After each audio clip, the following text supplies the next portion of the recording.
child sat on his back. Now there was a man who needed a drink.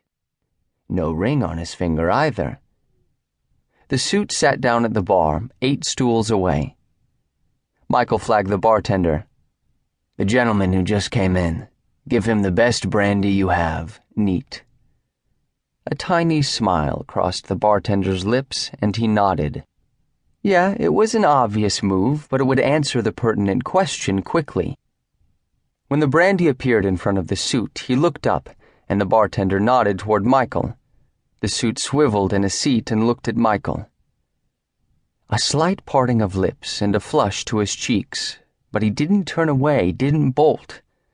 Even from down the bar, it was obvious the suit was considering, weighing options.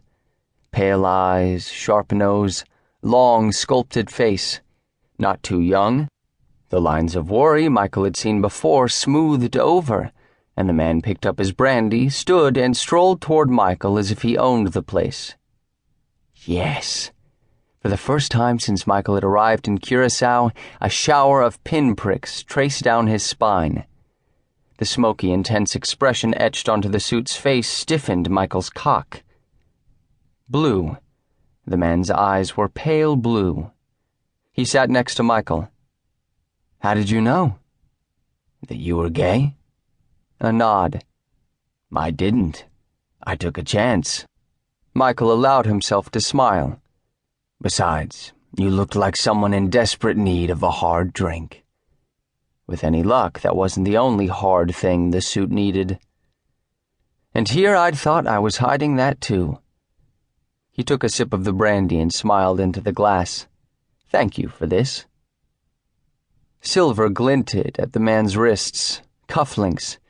Everything from the cut of the suit to the glimmer of a gold watch spoke of money and power. "For the brandy?" He chuckled. "Do you know how long it's been since anyone has bought me a drink? Or tried to pick me up?" The tingling in Michael's spine spread to his arms and legs and down into his balls. "I'm not trying to pick you up." The suit stared at him. He slid his fingers over the finely tailored fabric covering the man's thigh and let his hand rest on the inside near the knee. "I've already succeeded in that." The rope of muscle beneath Michael's hand tightened, and the suit's breath hitched. Not much, but enough. Michael had no doubt he was turning the man on. Michael's cock hardened. After a moment, the man relaxed and took another sip of brandy. "I guess you have." His voice was low, with just a hint of surprise. Michael slid his hand up, enjoying the slight shudder that ran through the man. "You're not used to being in the passenger seat, are you?"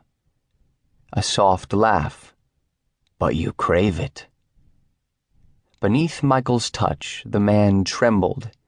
He said nothing, but took a large mouthful of brandy and swallowed. "Your name?" Michael skimmed his fingers farther up and traced the hard length of cock he found. Silence for a moment. "Sam." It came out almost as a moan. "Sam." Michael tested the name on his tongue. Short, sweet. "Am I right?" The vein in Sam's neck fluttered wildly. Michael massaged the shaft beneath his fingers while waiting for an answer. Sam traced the rim of his glass with a long, shaking finger. "No one has had the balls to even suggest it in a long time." "You'll find I have rather large ones." Michael pressed his palm against Sam's dick. "But that didn't answer my question." Sam raised the glass to his mouth and took another long draw before placing it back on the bar. "Of course you're right. Neither of us would be sitting here if you weren't." Perceptive. He liked that. With his free hand, he took hold of Sam's tie and pulled him closer. Those pale eyes were wide. "I'm Michael," he said before claiming Sam's mouth.